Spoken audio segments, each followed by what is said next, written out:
Y continuamos, amigos televidentes, y nos es grato conversar con el profesor Orlando Pineda de la Asociación de Educación Popular Carlos Fonseca Amador, un hombre comprometido con la alfabetización desde hace décadas, hace muchos años, durante los gobiernos neoliberales, hay que decirlo. El profesor Orlando Pineda estuvo también ahí insistiendo en llevar el pan del saber a los nicaragüenses. Gracias por permitirnos conversar con usted en esta ocasión, en el 43 aniversario de la Gran Cruzada Nacional de Alfabetización. Sabemos que esta gran movilización fue una movilización de amor y una tarea muy noble, ¿verdad?, del gobierno revolucionario que se recién estrenaba el 19 de julio de 1979. ¿Cuál es la reflexión que puede hacer a esta distancia de 43 años, profesor? Bueno, es un largo camino, 43 años parecen fáciles en estos momentos, ¿no? Y la pronunciación dice 43, pero pronunciarlo es corto. Pero el venir desde la Gran Cruzada, lo difícil que costó la organización inclusive. Pero yo, maestro, diría, qué gran audacia. Fíjese bien, y del 19 de julio a hoy, 23 de marzo, hace 43 años, estamos hablando de 7, 8 meses. Del triunfo a hacer semejante magnitud como lo miró el mundo. 115.000 jóvenes movilizados rumbo a cruzar ríos, montañas, caseríos, sin conocer. Muchos nunca habían salido de sus padres. Y lograr esa audacia, el Frente Sandinista de Liberación Nacional. Demasiada audacia, demasiada terquedad, demasiada decisión. Y en el momento oportuno, cuando todos los jóvenes, usted, yo, todos los que tenemos ahora el pelo blanco, unos de 60 años, otros de 55, unos de 50, maestro, porque eso hay unos muchachitos que se fueron de 13 años. Entonces, pero tenían ganas de hacerlo, tenían ganas de ayudar, ganas también de entregarse. Porque no se puede hacer alfabetización sin entregarse, no se puede hacer alfabetización sin amor. Y todo este caminar de la Cruzada Nacional fue no solamente a través de participar, sino que también a través de un gran amor a favor del pueblo. La lucha revolucionaria nos había enseñado a tener amor. Nos había enseñado también a conocernos.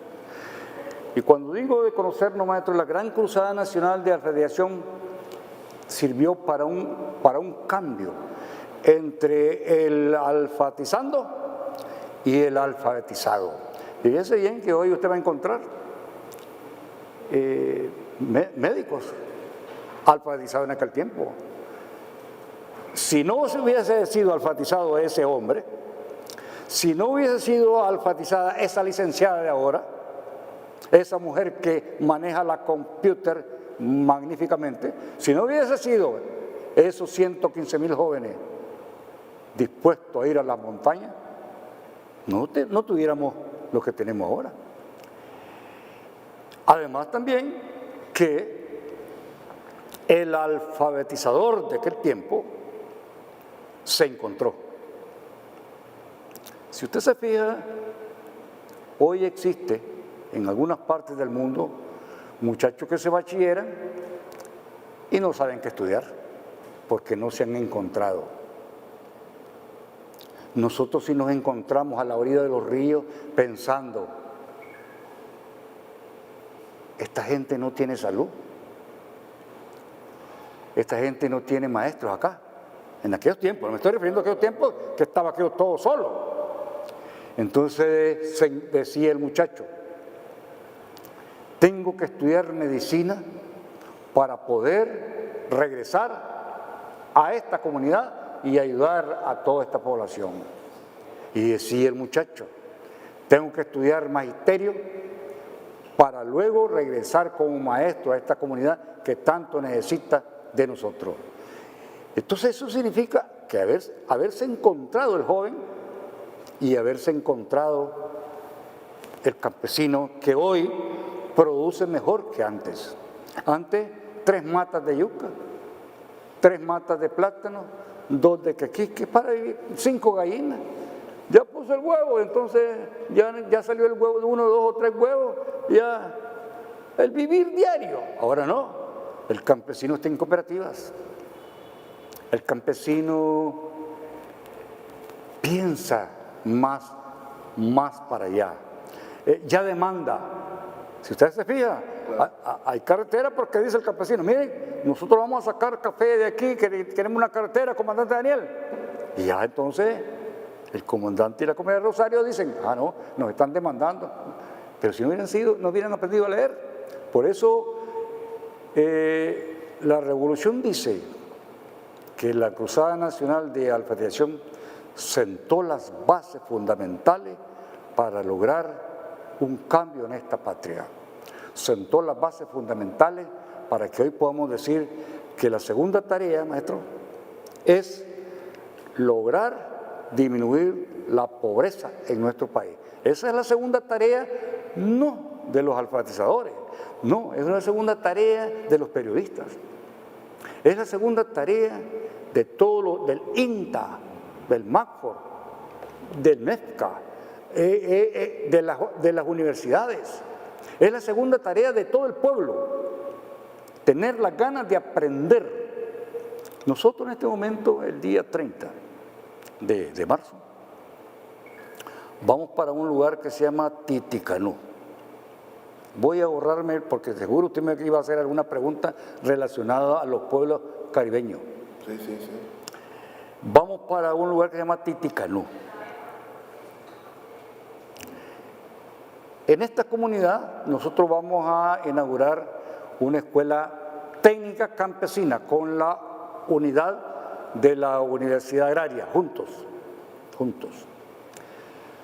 Porque nosotros el año pasado inauguramos con la misma agraria y el CNU en pleno, inauguramos la primera universidad indígena del Caribe Sur, donde están 6 etnias participando en esa Universidad de Agricultura y Ganadería. Eso trae mucho provecho. Pero ¿qué pasa, maestro?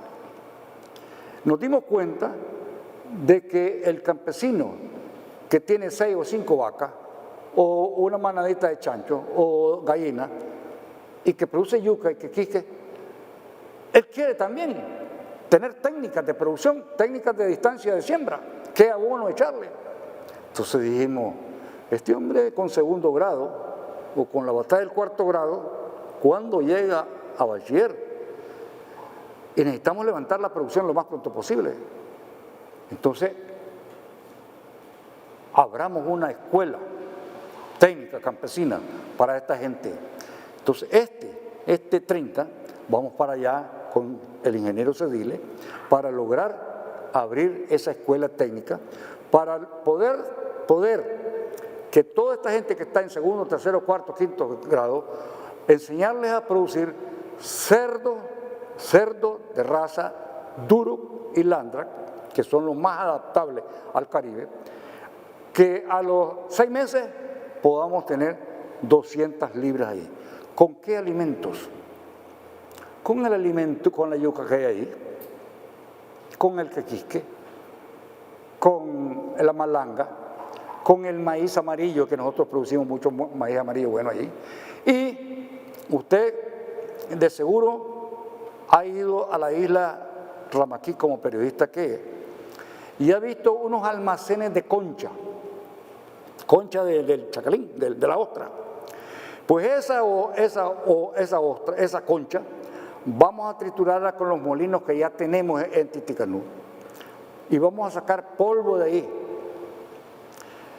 Usted sabe que en las distintas porquerizas de aquí, de León, Granada, hay un elemento que le llaman harina de carne y hueso. ¿Qué es el hueso de la vaca? Ese hueso lo trituran y sacan harina de carne y hueso. Pues entonces nosotros no vamos a sacar harina de carne y hueso del hueso de la vaca. Vamos a sacar harina de carne y hueso de la concha de la ostra que está tirada ahí. Le vamos a dar su utilidad.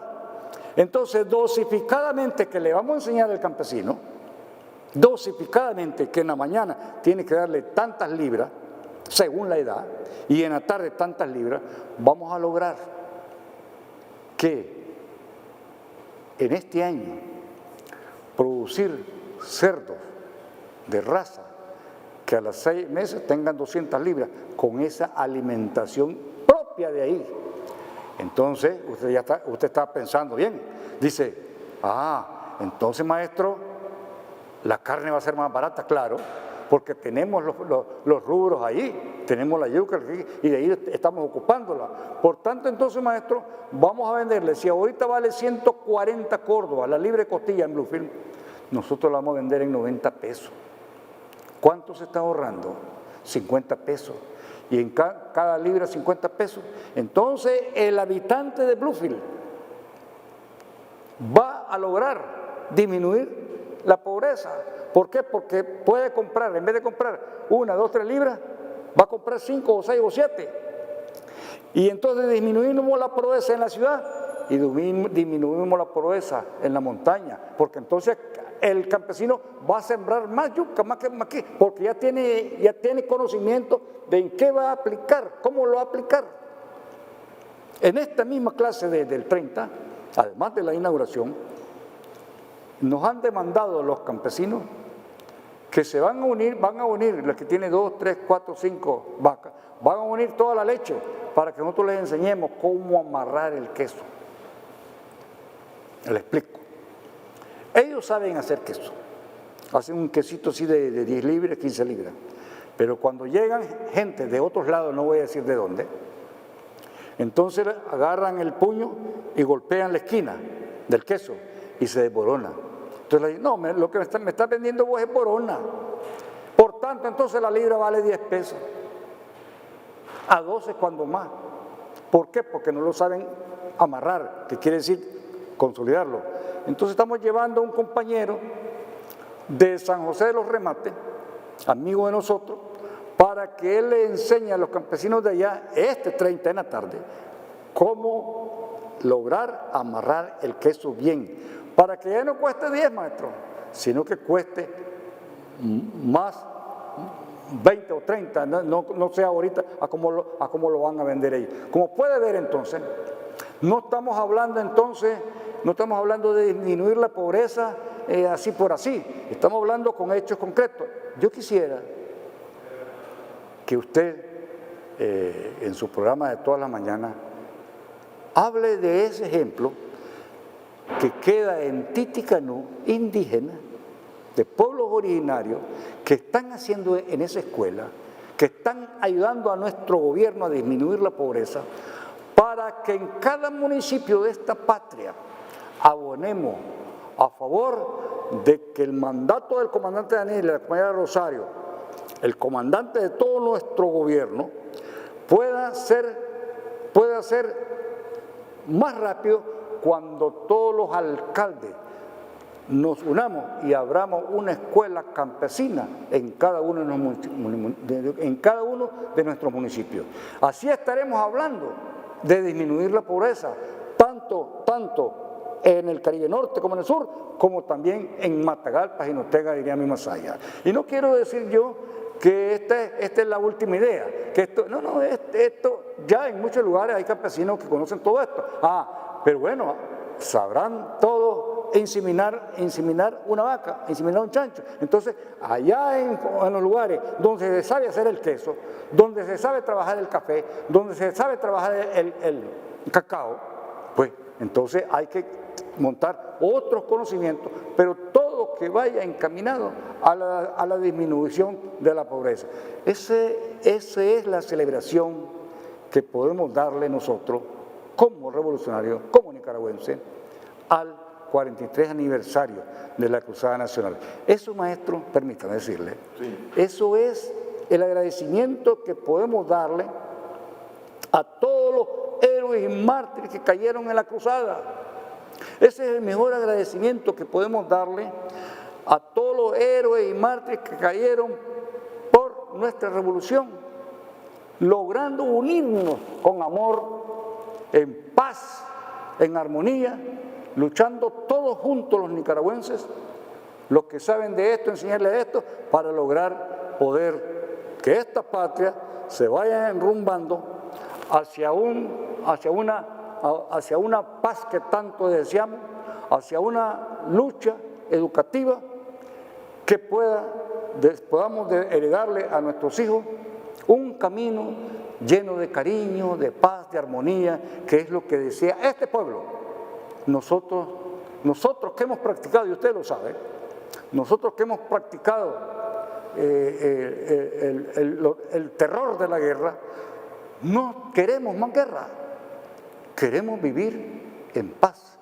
Y por eso es que nuestro gobierno, comandante Daniel Rosario, son enamorados de lograr que tanto el Caribe Norte como el Sur progresen.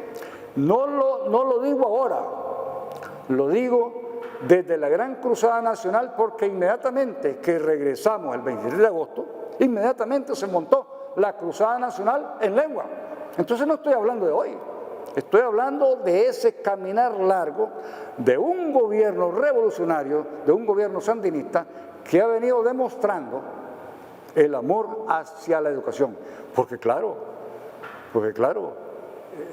es sabio saber que un pueblo educado avanza, un pueblo iletrado no avanza.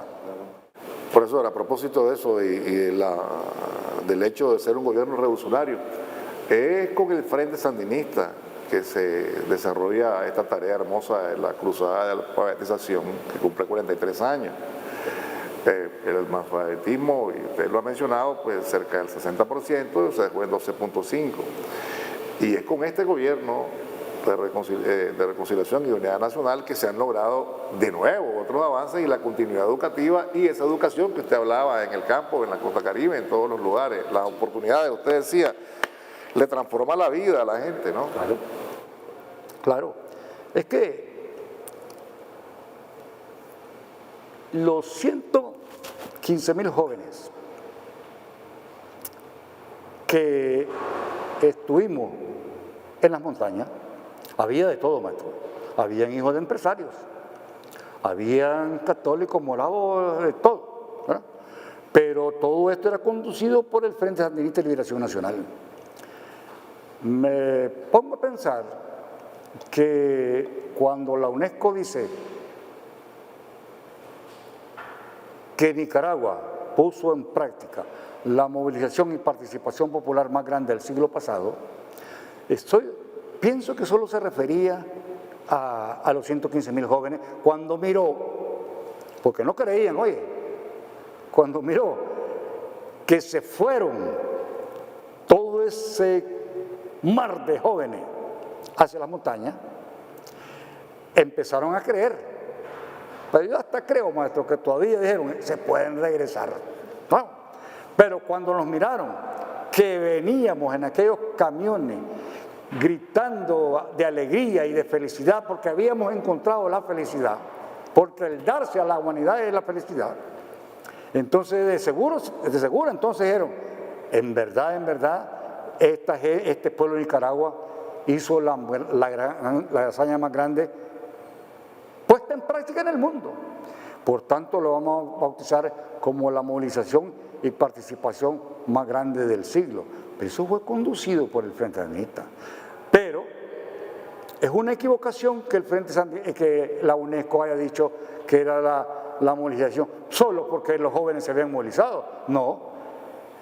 Y el papá suyo que iba a ver, que lo iba a ver la mamá suya que lo iba a ver cada mes o cada o cada vez que podía.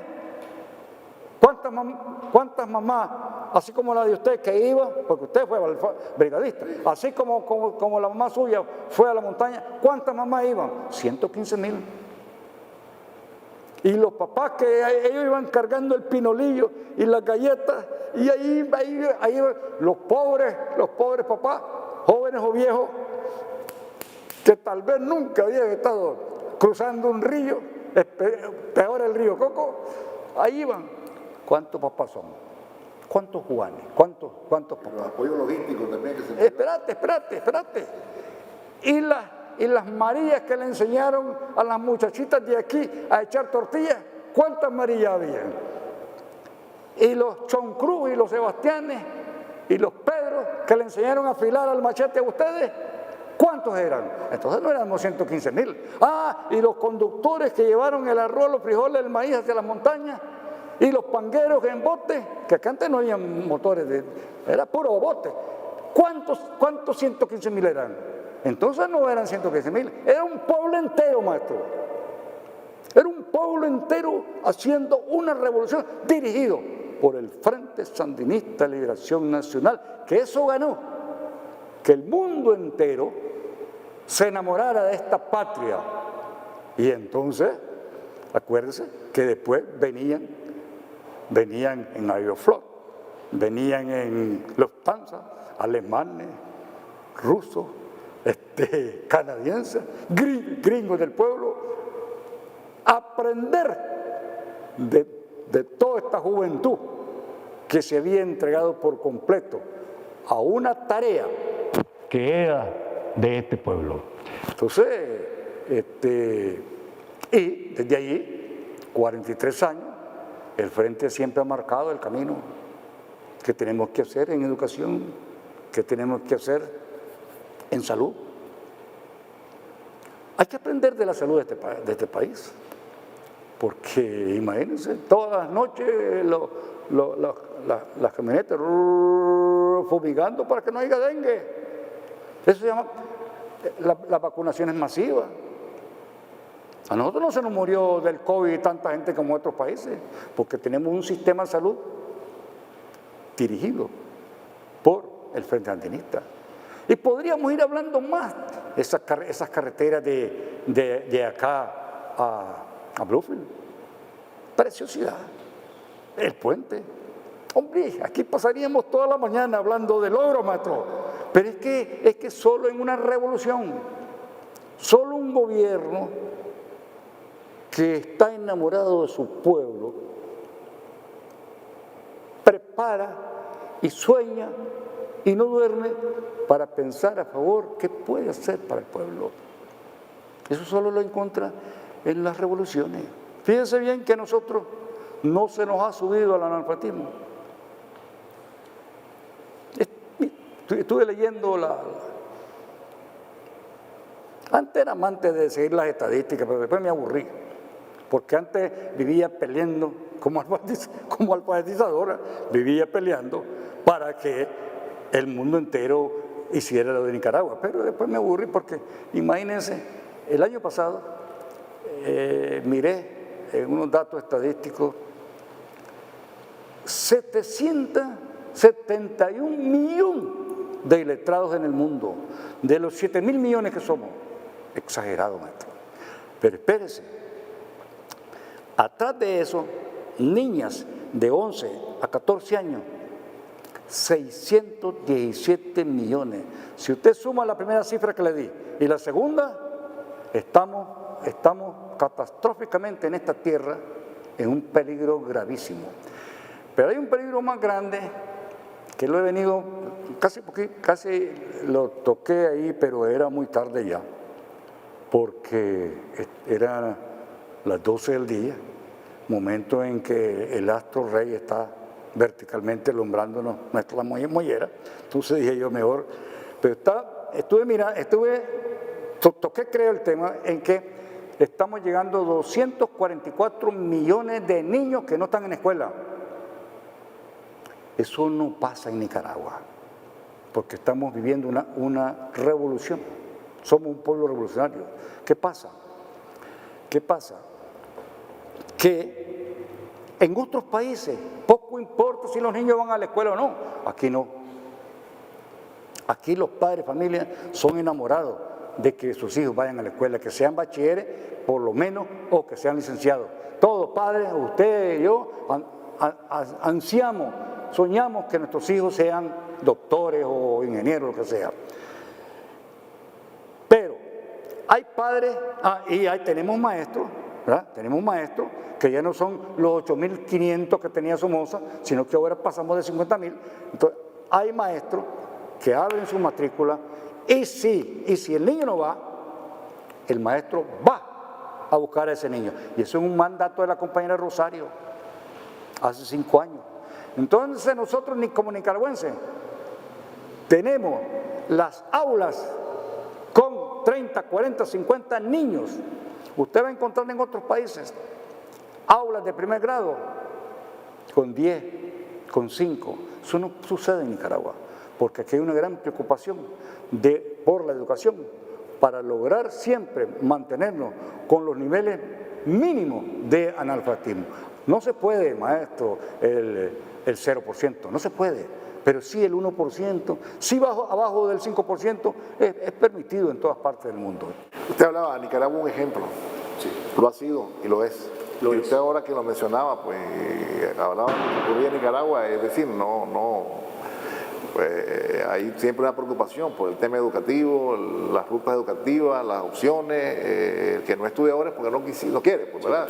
Pero es muy difícil que alguien no quiera educarse, porque también en el campo se ha trabajado mucho. Todo lo que usted refería acerca de las nuevas condiciones para luchar contra la pobreza también tiene que ver con ese cambio educativo, ¿no? Sí. Y con ese esfuerzo educativo. Claro, y no solamente primaria y secundaria. Imagínense que hace 2 o 3 años inauguramos una escuela de computación en Mozaguas, en el corazón del Mozaguas, otra en Españolina, otra en Laguas. Ahorita acabamos de inaugurar una en Titicanú y ya inauguramos la primera en la isla Ramaquí.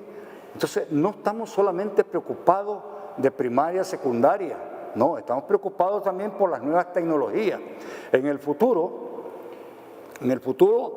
con la Universidad Agraria y el CNU, estamos pensando cómo lograr clases desde aquí hasta los pueblos originarios, porque ya tenemos las escuelas de computación. Entonces va a ser fácil para allá poder instalarse. La gente va a agarrar los cables como cualquiera de la ciudad. ¿Por qué? Porque le hemos venido enseñando. Entonces nuestro caminar en Nicaragua no es solamente primaria y secundaria y basta, no, es lograr que el descubrimiento del cosmos, ¿verdad?, también sea utilizado por nosotros para el bien de la educación. Le agradezco, profesor, gracias y felicidades en este 43 aniversario por toda esta constancia que usted ha mantenido en torno a la alfabetización y la educación en el país.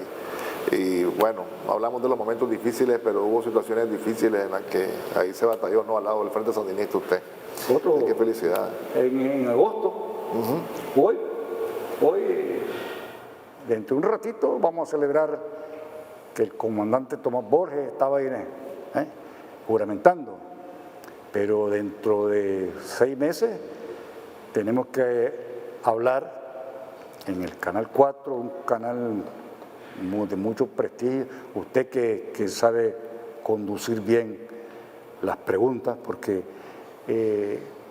yo creo que un periodista no debe limitarse solamente a escuchar, sino que preguntar, y hay veces preguntas también que le ayuden a uno para... Entonces tenemos que hablar en el futuro sobre de todo lo que estamos haciendo, porque en 6 meses vamos a hacer un montón de cosas, pero también cuáles han sido los momentos más difíciles de la Cruzada Nacional de Alfabetización, porque el ingeniero Bolaño, en el año 2005-2006, impidió que entraran los containers aquí a Nicaragua. De eso vamos a hablar, porque es fácil decir 43 años cuando comenzamos, ¿no? Pero no quise tocar eso porque tenemos que hablar de alegrías y no de tristezas, porque es una tristeza. Bueno, pero eso es una barbaridad, pues. Fue Como Belli quemó los libros. Sí. Entonces de eso vamos a hablar en agosto, pero déjeme confesarle que me alegra mucho cuando nos sentamos juntos porque platicamos cosas muy interesantes que no solamente deben saberlo los nicaragüenses, sino el mundo entero, de la prosperidad de nuestra patria, gracias a un gobierno que se preocupa y gracias a un frente que seguimos luchando a favor de que este pueblo no solamente gane las batallas aquí educativas o en salud, sino que también sea ejemplo, un faro para toda América Latina y un faro para el mundo en cuanto a paz se refiere. Muchas gracias, profesor, le agradezco y también para mí es un placer. Nosotros vamos a continuar con el programa, no se vayan.